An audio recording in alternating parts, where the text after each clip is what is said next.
je vais vous raconter mon histoire. Je suis guinéen. Pour en arriver là, j'ai passé à Mali. Après Mali, j'ai arrivé à Niger avec mon oncle. On a pris la direction pour Libye. Libye, on est arrivé à Zabrata. Zabrata, bon, on est passé. Par la grâce de Dieu, on est rentré à Libye. On est rentré à Libye. Bon, j'ai fait 2 jours à Libye avec mon oncle. On a été séparés, moi et mon oncle, à Libye. Mon oncle est parti en prison. Par après, il m'a laissé. Bon, j'ai resté là-bas 2 mois. Je n'ai pas vu mon oncle. Après, il est sorti de prison. Il est venu, il m'a trouvé à Libye. Il m'a dit, là, c'est le moment, il faut qu'on bouge. On va aller en Italie parce qu'ici, là, c'est chaud. Il y a la guerre, il y a tout, partout. On est allé à Zouara, on a vu Hamza. Il a donné l'argent. Hamza nous a embarqués dans les pneumatiques, les bateaux pneumatiques. On est allé jusqu'aux zones internationales. On a fait un accident, on a fait un cassura, il y a eu 75 morts sur place, wallahi. Bon, on s'est retourné. La marine nous a pris et nous ont retourné encore à Libye. Le deuxième bateau, c'était un bateau de bois. On était maximum, je ne sais pas, on était combien de personnes, 30 personnes ou combien. Mais en tout cas, on n'était pas nombreux. Dans le bateau de bois, on est resté là-bas. On est allé la nuit, il nous a appelé. Il dit, bon, il est l'heure d'aller, il est l'heure du départ pour Lampedusa. J'ai été séparé de mon oncle là-bas parce que lui, il était majeur, nous, on était mineurs. On a été séparés. Depuis là, je cherche mon oncle, mais je ne le trouve pas. Je l'ai cherché, j'ai postulé ses photos partout. L'association, ils m'ont aidé, postulé pour faire sa recherche, mais impossible. Pour le moment, on ne sait pas où il est. Bon. Après Italie, quand je suis arrivé en Italie, j'ai vu que ouais, je ne peux pas rester en Italie, moi. J'ai dit comme, bon, moi j'aimais la France depuis, c'était mon souhait. J'ai dit, je vais essayer d'avancer. J'avais pas d'argent et j'ai croisé des amis qui venaient en France. On est venu jusqu'à là. Où ça? On est allé, où ça? Bon, on est resté à la gare, on a resté quelques jours. Bon, après, comme il n'y avait pas de possibilité, on a volé le train. On est rentré en France. Ah ouais, on est venu jusqu'à Lyon, Gare du Nord. Gare du Nord, je suis arrivé à Gare de Lyon. Gare de Lyon, j'ai resté là-bas, j'étais au dehors, je me suis séparé avec mes amis parce que c'est la vie, chacun son côté, chacun son destin. On s'est séparés, moi j'ai resté à la Gare de Lyon, 10 semaines, j'ai dormi là-bas. Après un frère, il est venu me trouver, il dit qu'est-ce que tu fais là? J'ai dit ouais, je suis là, isolé, tu vois. Il m'a dit il y a un endroit, tu peux aller demander si tu es mineur. Moi je t'accompagne là-bas, il m'a emmené à Ivry-Courant, j'allais demander là-bas, bon, ils m'ont pris, l'association. C'est mon fin d'histoire. Un jour, ma mère m'a dit, fais attention en Europe, spécialement en France. Reste éloigné des problèmes et ne batte pas avec les amis. Ne tombe jamais dans le banditisme. Et depuis, je mène une vie tranquille. Là, c'est la Tunisie. J'ai passé par l'Italie. Après, je passe en France. J'ai pris le TGV. Je suis allé à Paris. Après, j'ai resté à Paris dehors. Après, je suis inscrit dans l'association. Après, ils m'ont inscrit au lycée Clément Ader à Tismos.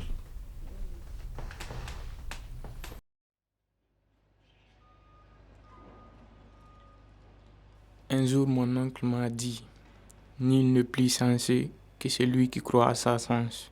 Et ça m'a appris que pour réussir quelque chose, il faut d'abord y croire.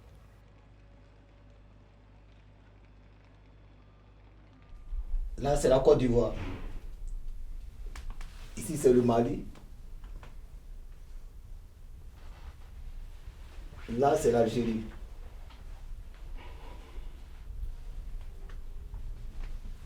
Du coup, en Algérie, je suis resté au moins quelque temps en Algérie. J'étais dans une famille là-bas, une famille algérienne qui m'a adopté,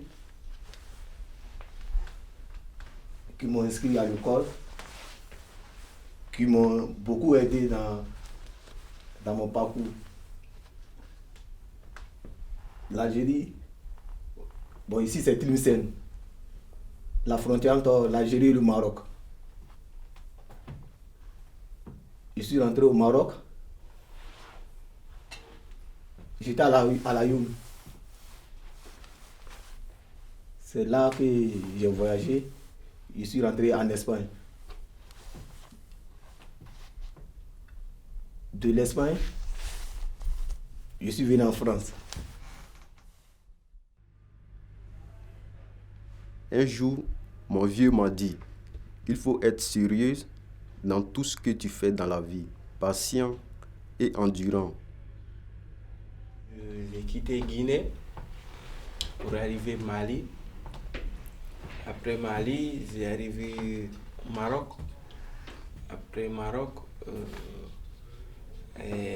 après on s'est embarqué pour arriver en Espagne. Après Espagne là-bas, c'était compliqué, je ne parle pas la langue. Après, je suis rencontré avec quelqu'un qui parle un peu ma langue, Peul. Je lui ai demandé comment tu vas maintenant m'aider. Il m'a dit ouais, il connaît là où on prend le bus. Lorsque c'est arrivé là-bas, je suis descendu. Après, il y a une Croix-Rouge là-bas. Je suis allé là-bas. C'est eux qui m'ont montré tout comment je vais arriver en France parce que je l'ai expliqué, je voulais passer. Maintenant, j'ai arrivé en France. Je ne peux pas m'exprimer bien en français. Je ne peux pas prendre le métro. Je ne peux pas monter sur les RR et les métros, tout ça. Je ne peux pas me communiquer très bien avec les gens. Je vois les gens, tout le monde est pressé. C'était compliqué parce que je n'avais pas l'habitude de voir tout le monde courir comme ça. J'ai regardé partout. Chacun est occupé de lui. Après, il y a un monsieur, il a écrit tous les trajets. Lui, il sait déjà les ascensions. Il a écrit sur un papier. Il m'a donné. Qu'est-ce que c'est le trajet? Après, ils m'ont dit, tu vas partir à l'hôtel. Après, ils m'ont dit, ouais, tu vas être transféré. Je suis arrivé aussi dans une association. Maintenant, l'association là, c'est eux qui m'ont envoyé à Évry. C'est mon parcours. Merci.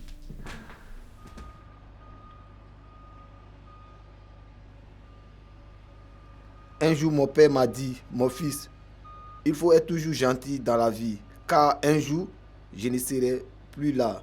Et ça m'a appris beaucoup de choses. C'est grâce à ces paroles que ma mentalité a changé.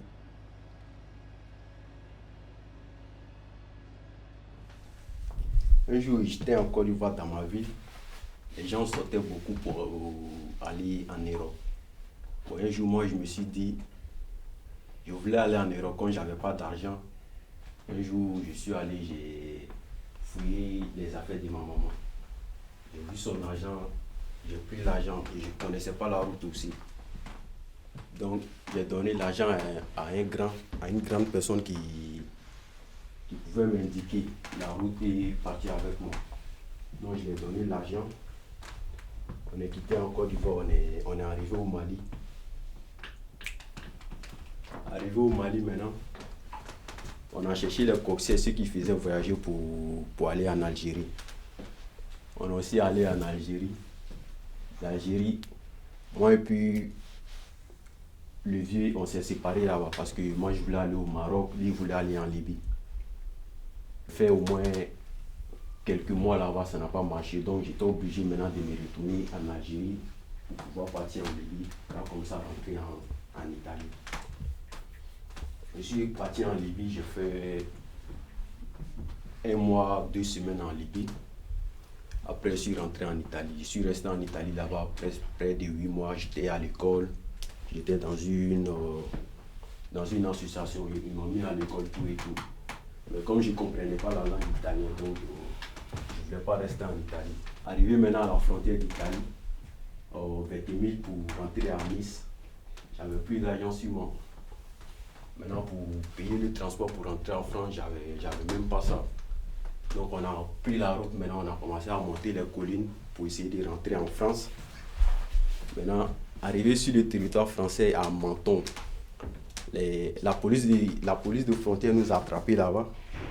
Ils nous ont demandé notre nom et notre âge, ils ont tout noté. Après, ils nous ont envoyé à la poste de police. Dès qu'ils ont su qu'on était mineurs, ils nous ont emmenés dans une grande centre où on hébergeait les mineurs. Je suis venu à Nice-Ville. J'ai pris le train là-bas pour aller à Marseille. Marseille aussi, il n'y avait plus d'argent pour venir à Paris. J'ai dormi à la gare de Marseille 3 à 2 jours comme ça. Mon oncle a envoyé l'argent pour que je vienne ici à Paris. Un jour, un vieux sage m'a dit de ne pas m'énerver parce que sinon ma vie ce sera compliquée et dangereuse. Et ça m'a appris à vivre tranquille et réfléchir avec les gens. Ici, c'est Sierra Leone. Présent. Après Sierra Leone, j'ai quitté Sierra Leone, j'ai arrivé Guinée-Conakry. Après Guinée-Conakry, Sénégal. Après Sénégal, Mauritanie. Après Mauritanie, Maroc. Après Maroc, Espagne. Après Espagne, j'ai arrivé à France. Après à Paris. J'ai resté Paris dans dans 2 semaines comme ça.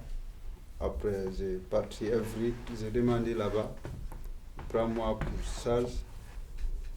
So, après ça, maintenant, il a inscrit moi dans le lycée Climat Adair. Après ça, maintenant, j'ai commencé à l'école à lycée Climat Adair. Un jour, ma mère m'a dit, Fousseni, sois humble. Il faut savoir parler.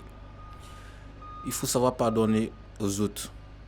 Et ça m'a appris beaucoup de choses jusqu'au présent. Je suis né en Côte d'Ivoire, précisément à Abidjan. Je suis venu au Mali. Du Mali au Mauritanie. J'ai pris les clandestins, j'ai marché des notions dans les déserts. Je suis venu au Maroc. Du Maroc, j'ai fait 3 mois au Maroc. On a traversé la mer Méditerranée sur les bateaux pour aller en Espagne. On a fait 24 heures sur l'eau dans les bateaux. Et on est rentré en Espagne. En Espagne, on était à Las Palmas. De Las Palmas, j'ai fait 2 mois là-bas à Las Palmas, dans les capots des migratoires. Vu que je ne comprenais pas l'espagnol, je comprends français. Je parle mieux français que l'espagnol. Donc, j'ai dit à les propriétaires des campos que je vais venir en France. Ils m'ont donné un peu de sous et les gens pour m'accompagner pour venir aux frontières de France. Et de France, je me suis retrouvé à Paris. De Paris, j'ai trouvé une tante qui s'appelle Tante Suzanne. Et c'est elle qui m'a aidé à trouver une association dans les 91. Et celle-là, ils m'ont pris là-bas. Donc c'est là-bas que je suis. Du coup, ils m'ont inscrit à lycée Clément Adair, classe de IPDESA. Un jour, mon père m'a dit, tout le monde a le droit au bonheur et personne n'a le droit de détruire celui des autres. Et ça m'a appris à apporter mon soutien et à être à l'écoute des autres. Je suis de la Guinée-Conakry, je suis parti de là. On est passé par le Mali. Et du Mali, on est passé par le Niger. Au Libye, on était à Zawiya. Et Zawiya, c'est là qu'on s'est embarqué pour l'Italie, précisément à Sicile. Et à Sicile, après, je suis venu à Rome. Après Rome, je suis venu vers 28 milliards, vers la frontière avec la France. Après là-bas, on est arrivé à Nice. Et Nice, on a pris le TGV pour arriver à Paris-Gare de Lyon. Et Paris-Gare de Lyon, je suis parti à Évry-Courcouronnes. C'est là-bas qu'on m'a pris en charge. Après, ils m'ont inscrit au lycée Clément Ader à Tismanche. Et aujourd'hui, on est à Sâtelet, à la maison du geste et l'image. Nous aussi on veut connaître la chance d'étudier, la chance de voir nos rêves se réaliser, avoir un bon métier, pouvoir travailler, connaissez-vous appeler liberté. On veut que nos familles ne manquent plus de rien, on veut avoir cette vie où l'on mange à sa faim, on veut quitter cette misère quotidienne pour de bon, on veut quitter ici car nous sommes tous en train de péter les plombs et ouvrez les frontières, ouvrez les frontières.